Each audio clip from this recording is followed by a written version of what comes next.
બધું જ આપણે આપણા દીકરાઓ સુધી એની માહિતી આપણે પહોંચાડવી પડશે અને એના માટેનું આ માધ્યમ છે. કારણ કે આજે ટીવી અને મોબાઈલના યુગમાં તમે આમ કરીને આમ જ્યાં મોબાઈલ ફેરવો ને તો ભાઈ અને બેન ભેગા થઈ અને જોઈ શકે એવું એકે દ્રશ્ય નથી આવતું. બાપ અને દીકરી ભેગા બેહી અને જોઈ શકે એવું એકે ચિત્ર નથી આવતું. માં અને દીકરો ભેગા બેહીને જોઈ શકે એવું એકે ચિત્ર કે એવી વાત નથી આવતી. એટલા માટે આવા કાર્યક્રમોની જરૂર છે સાહેબ, કે આપણી પરંપરા, આપણું કુળ, આપણું મૂળ, એની વાતો આ સ્ટેજના, આ મંચના માધ્યમથી આપણને અહીંયા જાણવા મળે છે, સાંભળવા મળે છે. માતાઓ બહેનોની હાજરી છે સાહેબ, ત્યારે એક પ્રસંગ કહેવા જઈ રહ્યો છું.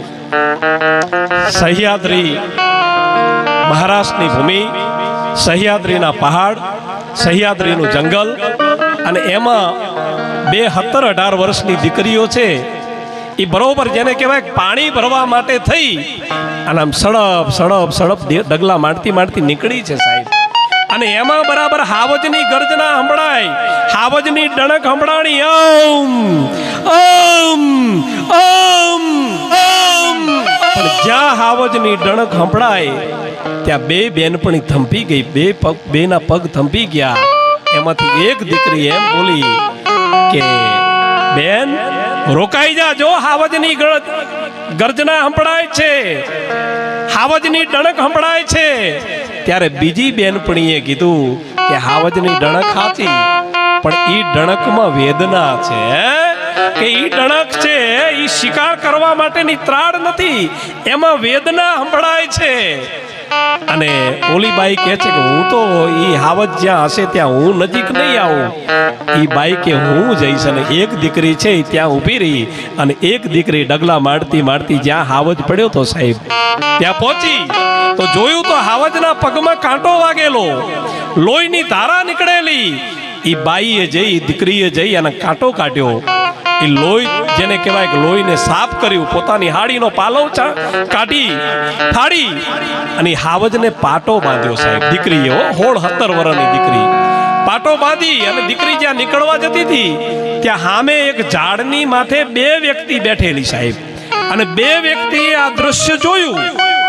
એ 2 વ્યક્તિમાં સાહેબ એક વ્યક્તિ હતા સમર્થ રામદાસ અને બીજા વ્યક્તિનું નામ હતું શાહજી રાજે ભોંસલે સાહેબ.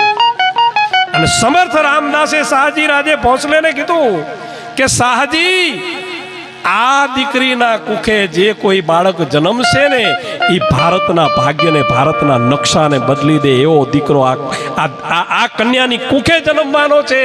એટલા માટે હું કહું છું કે આ કન્યા સાથે લગ્ન કરી લે. અને ઈ કન્યા સાથે શાહજી રાજે ભોંસલે લગ્ન કરે અને એને ત્યાં દીકરાનો જન્મ થયો ને એનું નામ હતું શિવાજી મહારાજ, છત્રપતિ શિવાજી મહારાજ સાહેબ. આ સાહેબ આવી દીકરીઓની કુકે છે ને શિવાજી મહારાજ જેવા યોદ્ધાઓ છે સાહેબ. એવી એક વાતો અહીંથી રજૂ કરવી છે પણ સમયની મર્યાદા છે. ત્યારે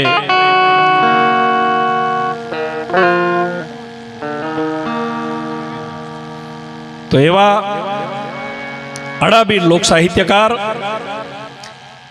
વર્ષો પહેલા 2004ની સાલમાં ઊણમાં એમનો કાર્યક્રમ હતો સાહેબ. અને મેં એમને સાંભળ્યા ત્યારે એમને સિદ્ધરાજ જયસિંહની ખૂબ સરસ વાત કરી હતી.